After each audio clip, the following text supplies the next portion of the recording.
سیر پہلے درویش کی۔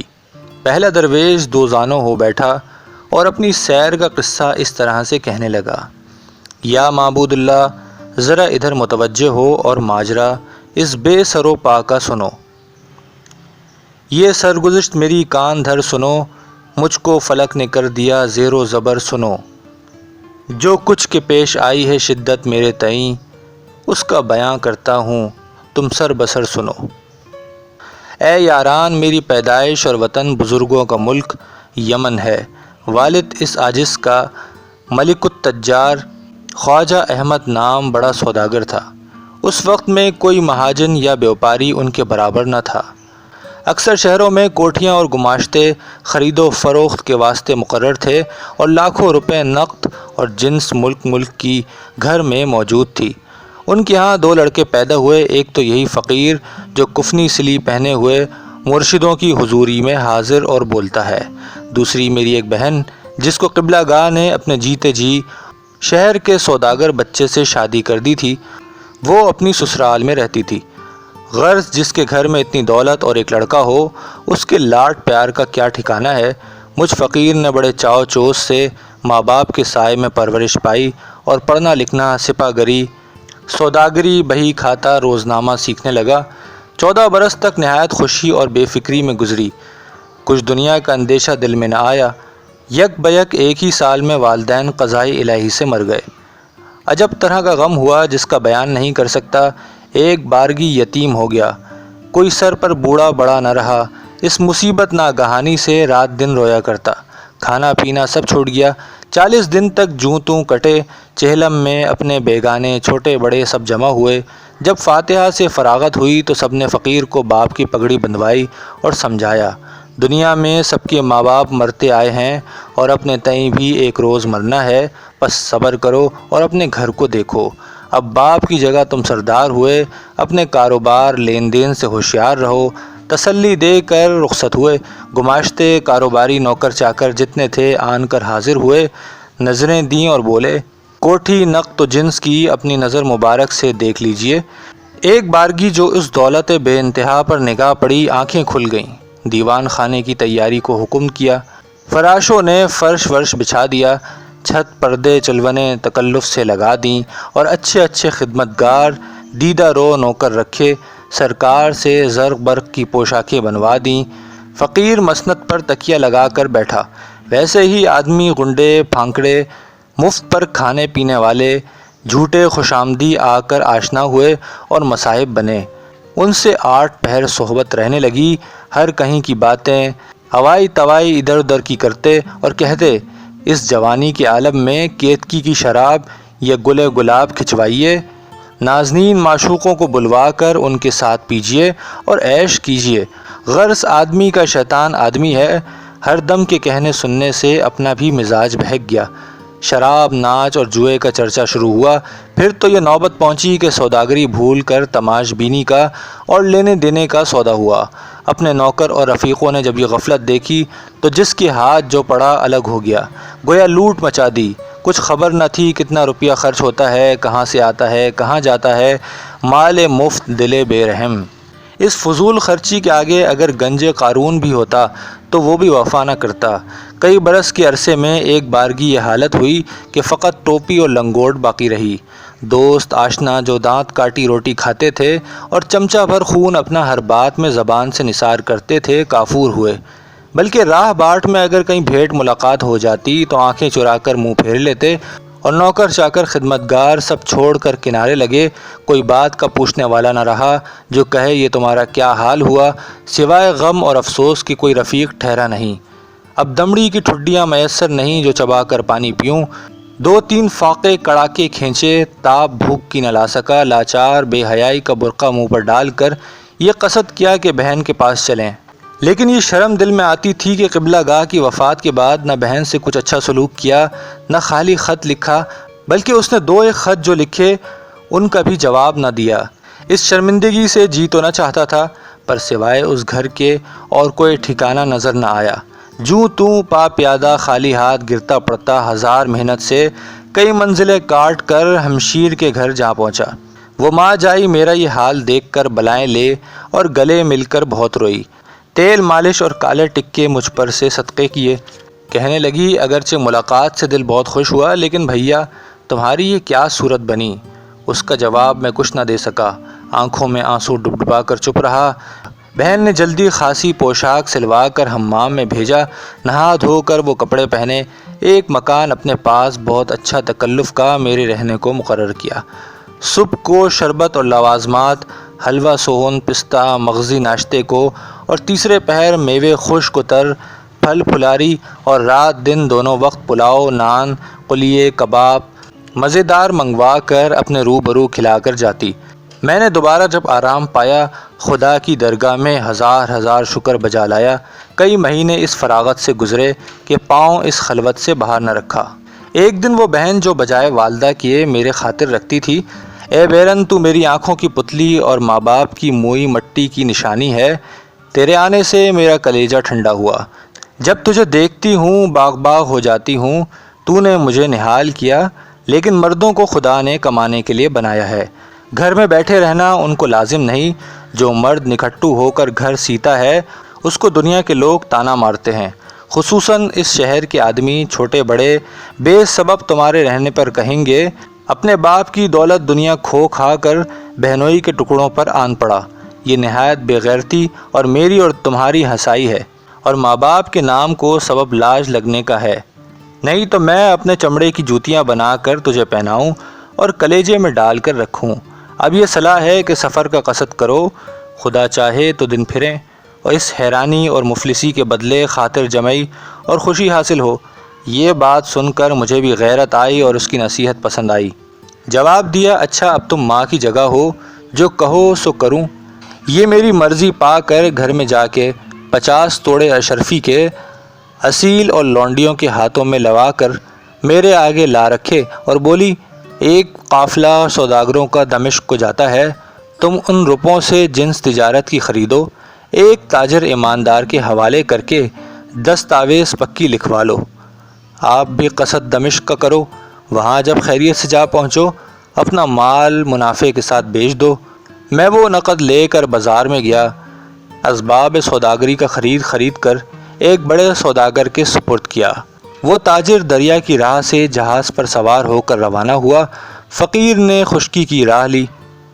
جب رخصت ہونے لگا بہن نے ایک سری پاؤ بھاری اور ایک گھوڑا جڑاؤ ساز سے تواضع کیا اور مٹھائی پکوان ایک خاصدان میں بھر کر ہرنے سے لٹکا دیا اور چھاگل پانی کی شکار بند میں بندھوا دی۔ امام ضامن کا روپیہ میرے بازو پر باندھا، دہی کا ٹیکا ماتھے پر لگا کر آنسو پی کر بولی، سدھارو، تمہیں خدا کو سونپا، پیٹھ دکھائے جاتے ہو، اسی طرح جلد اپنا منہ دکھانا۔ میں نے فاتحہ خیر کی پڑھ کر کہا، تمہارا بھی خدا حافظ ہے۔ میں نے قبول کیا۔ وہاں سے نکل کر گھوڑے پر سوار ہوا اور خدا کے توکل پر بھروسہ کر کے 2 منزل کی ایک منزل کرتا ہوا دمشق جا پہنچا۔ غرض جب شہر کے دروازے پر گیا بہت رات جا چکی تھی، دربان اور نگہبانوں نے دروازہ بند کر دیا تھا۔ میں نے بہت منت کی، مسافر ہوں، دور دھاوا مار کر آیا ہوں، اگر کواڑ کھول دو شہر میں جا کر دانے گھاس کا آرام پاؤں۔ اندر سے گھرک کر بولے، اس وقت دروازہ کھولنے کا حکم نہیں، کیوں اتنی رات گئے تم آئے؟ جب میں نے جواب صاف ان سے سنا، شہر پناہ کی دیوار کے تلے گھوڑے پر سے اتر کر زین پوش بچھا کر بیٹھا، جاگنے کی خاطر ادھر ادھر ٹہلنے لگا۔ جس وقت آدھی رات ادھر اور آدھی رات ادھر ہوئی، سنسان ہو گیا۔ دیکھتا کیا ہوں کہ ایک صندوق قلعے کی دیوار پر سے نیچے چلا آتا ہے۔ یہ دیکھ کر میں اچنبے میں ہوا کہ یہ کیا طلسم ہے۔ شاید خدا نے میری حیرانی اور سرگردانی پر رحم کھا کر خزانہ غیب سے عنایت کیا۔ جب وہ صندوق زمین پر ٹھہرا، ڈرتے ڈرتے میں پاس گیا، دیکھا تو کاٹھ کا صندوق ہے۔ لالچ سے اسے کھولا۔ ایک معشوق خوبصورت کامنی سی عورت جس کے دیکھنے سے ہوش جاتا رہے، گھائل، لہو میں تربتر آنکھیں بند کیے پڑی، کل بلاتی ہے، آہستہ آہستہ ہونٹ ہلتے ہیں اور یہ آواز منہ سے نکلتی ہے، اے کمبخت بے وفا، اے ظالم پر جفا، بدلہ اس بھلائی اور محبت کا یہی تھا جو تو نے کیا، بھلا ایک زخم اور بھی لگا، میں نے اپنا تیرا انصاف خدا کو سونپا۔ یہ کہہ کر اس بے ہوشی کے عالم میں دوپٹے کا آنچل منہ پر لے لیا۔ میری طرف دھیان نہ کیا۔ فقیر اس کو دیکھ کر اور یہ بات سن کر سن ہوا۔ جی میں آیا کس بے حیا ظالم نے کیوں ایسے نازنین صنم کو زخمی کیا، کیا اس کے دل میں آیا اور ہاتھ اس پر کیوں کر چلایا۔ اس کے دل میں تو محبت اب تلک باقی ہے جو اس جان کندنی کی حالت میں اس کو یاد کرتی ہے۔ میں آپ کہہ رہا تھا، آواز اس کے کان میں گئی۔ ایک مرتبہ کپڑا منہ سے سرکا کر مجھے دیکھا۔ جس وقت اس کی نگاہیں میری نگاہوں سے لڑیں مجھے غش آنے لگا اور جی سنسنانے لگا۔ بزور اپنے تئیں تھامبا، جرت کر کے پوچھا، سچ کہو تم کون ہو اور یہ کیا ماجرا ہے؟ اگر بیان کرو تو میرے دل کو تسلی ہو۔ یہ سن کر اگرچہ طاقت بولنے کی نہ تھی، آہستہ سے کہا، شکر ہے، میری حالت زخموں کے مارے یہ کچھ ہو رہی ہے، کیا خاک بولوں؟ کوئی دم کی مہمان ہوں، جب میری جان نکل جاوے تو خدا کے واسطے جواں مردی کر کے مجھ بدبخت کو اسی صندوق میں کسی جگہ گاڑ دیجو تو میں بھلے برے کی زبان سے نجات پاؤں، اور تو داخل ثواب کے ہو۔ اتنا بول کر چپ ہوئی۔ رات کو مجھ سے کچھ تدبیر نہ ہو سکی۔ وہ صندوق اپنے پاس اٹھا لایا اور گھڑیاں گننے لگا کہ کب اتنی رات تمام ہو تو فجر کو شہر میں جا کر جو کچھ علاج اس کا ہو سکے بمقدور اپنے کروں۔ وہ تھوڑی سی رات ایسی پہاڑ ہو گئی کہ دل گھبرا گیا۔ بارے خدا خدا کر کے صبح جب نزدیک ہوئی، مرغ بولا، آدمیوں کی آواز آنے لگی۔ میں نے فجر کی نماز پڑھ کر صندوق کو خورجی میں کسا۔ جوں ہی شہر کا دروازہ کھلا میں شہر میں داخل ہوا۔ ہر ایک آدمی اور دکاندار سے حویلی کرائے کی تلاش کرنے لگا۔ ڈھونڈتے ڈھونڈتے ایک مکان خوش قطع نیا فراغت کا بھاڑے لے کر جا اترا۔ پہلے اس معشوق کو صندوق سے نکال کر روئی کے پہلو پر ملائم بچھونا کر کے ایک گوشے میں لٹایا اور ایک آدمی اعتباری وہاں چھوڑ کر فقیر جراح کی تلاش میں نکلا۔ ہر ایک سے پوچھتا پھرتا تھا کہ اس شہر میں جراح کاریگر کون ہے اور کہاں رہتا ہے۔ ایک شخص نے کہا، ایک حجام جراحی کے کسب اور حکیمی کے فن میں یکتا ہے، اگر مردے کو بھی اس کے پاس لے جاؤ، خدا کے حکم سے ایسی تدبیر کرے کہ ایک بار میں وہ بھی جی اٹھے۔ وہ اس محلے میں رہتا ہے اور عیسیٰ نام ہے۔ میں یہ مژدہ سن کر بے اختیار چلا، تلاش کرتے کرتے اس کے دروازے پر جا پہنچا۔ ایک مرد سفید ریش دہلیز پر بیٹھا دیکھا اور کئی آدمی مرہم کی تیاری کے لیے کچھ پیس پاس رہے تھے۔ فقیر نے مارے خوشامد کے ادب سے سلام کیا اور کہا، میں تمہارا نام اور خوبیاں سن کر یہاں آیا ہوں۔ ماجرا یہ ہے کہ میں اپنے ملک سے تجارت کے لیے چلا، قبیلے کو بسبب محبت کے ساتھ لیا۔ جب نزدیک اس شہر کے آیا، تھوڑی سی دور رہا تھا جو شام پڑ گئی۔ ان دیکھے ملک میں رات کو چلنا مناسب نہ جانا، میدان میں ایک درخت کے تلے اتر پڑا۔ پچھلے پہر ڈاکا آیا، جو کچھ مال اسباب پایا لوٹ لیا۔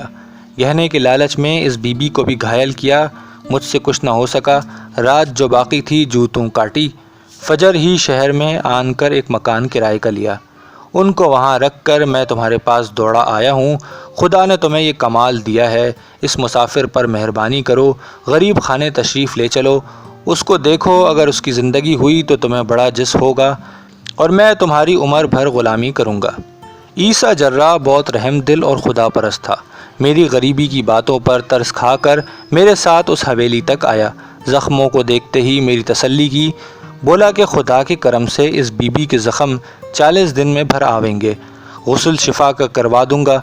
غرض اس مرد خدا نے سب زخموں کو نیم گرم پانی سے دھویا، جو لائق ٹاکوں کے پائے انہیں سیا، باقی گھاؤ پر اپنے کھیسے سے ایک ڈبیا نکال کر کتنوں میں پٹی رکھی اور کتنوں پر پھائے چڑھا کر پٹی سے باندھ دیا، اور نہایت شفقت سے بولا، میں دونوں وقت آیا کروں گا، تو خبردار رہیو، ایسی حرکت نہ کرے جو ٹانکے ٹوٹ جائیں۔ مرغ کا شوربہ بجائے غذا اس کے حلق میں چوائیو، اور اکثر عرق بید مشک گلاب کے ساتھ دیجیو۔ یہ کہہ کر رخصت چاہی۔ میں نے بہت منت سماجت کی، ہاتھ جوڑ کر کہا، تمہاری تشفی دینے سے میری زندگی ہوئی، نہیں تو سوائے مرنے کے کچھ سوچتا نہ تھا، خدا تمہیں سلامت رکھے۔ عطر پان دے کر رخصت کیا۔ میں رات دن خدمت میں اس پری کی حاضر رہتا، آرام اپنے اوپر حرام کیا، خدا کی درگاہ سے روز روز اس کے چنگے ہونے کی دعا مانگتا۔ اتفاقاً وہ سوداگر بھی آن پہنچا اور میرے مال امانت میرے حوالے کیا۔ میں نے اسے اونے پونے بیچ ڈالا اور دارو درمن میں خرچ کرنے لگا۔ وہ مرد جراح ہمیشہ آتا جاتا، تھوڑے عرصے میں سب زخم بھر گئے۔ بعد کئی دن کے غسل شفا کا کیا، عجب طرح کی خوشی حاصل ہوئی۔ خلط اور اشرفیاں عیسیٰ حجام کی آگے دھر دیں اور اس پری کو فرش پر مسند بچھا کر بٹھایا۔ فقیر غریبوں کو بہت سی خیرات دی۔ اس دن گویا بادشاہت ہفتے اقلیم کی اس فقیر کے ہاتھ لگی اور اس پری کا شفا پانے سے ایسا رنگ نکھرا کہ مکھڑا سورج کی مانند چمکنے اور کندن کی طرح دمکنے لگا۔ نظر کی مجال نہ تھی جو اس کے چہرے پر ٹھہرتی۔ فقیر بصر و چشم اس کے حکم میں حاضر رہتا، جو فرماتی سو بجا لاتا۔ وہ اپنے حسن کے غرور اور سرداری کے دماغ میں جو میری طرف کبھی کبھار دیکھتی تو فرماتی، خبردار خبردار، اگر تجھے ہماری خاطر منظور ہے تو ہرگز ہماری بات میں دم نہ ماریو، جو ہم کہیں سو بلا عذر کیجیو، اپنا کسی بات میں دخل نہ کریو، نہیں تو پچھتاوے گا۔ اس کی وجہ سے یہ معلوم ہوتا تھا کہ حق میری خدمت گزاری اور فرما برداری کا اسے البتہ منظور ہے۔ فقیر بھی اس کی بے مرضی ایک کام نہ کرتا، اس کا فرمانا بصر و چشم بجا لاتا۔ ایک مدت اسی راز و نیاز میں کٹی، جو اس نے فرمائش کی وہیں میں نے لا کر حاضر کی۔ اس فقیر کے پاس جو کچھ جنس اور نقد، اصل و نفع تھا، سب صرف ہوا۔ اس بیگانے ملک میں کون اعتبار کرے جو قرض وام سے کام چلے۔ آخر تکلیف روز میرے کے خرچ کی ہونے لگی۔ اس سے دل بہت گھبرایا، فکر سے دبلا ہوا جاتا تھا، چہرے کا رنگ زرد ہو گیا۔ لیکن کس سے کہوں جو کچھ دل پر گزرے سو گزرے، قہر درویش بر جان درویش۔ ایک دن اس پری نے اپنے شعور سے دریافت کر کے کہا، اے فلانے، تیری خدمتوں کا حق ہمارے جی میں نقش ہے، پر اس کا عوض بالفعل ہم سے نہیں ہو سکتا۔ اگر واسطے خرچ ضروری کے کچھ درکار ہو تو اپنے دل میں اندیشہ نہ کر، ایک ٹکڑا کاغذ اور قلم دوات لا کر حاضر کر۔ میں نے تب معلوم کیا کسی ملک کی پادشاہ زادی ہے جو اس دل و دماغ سے گفتگو کرتی ہے۔ فی الفور قلمدان آگے رکھ دیا۔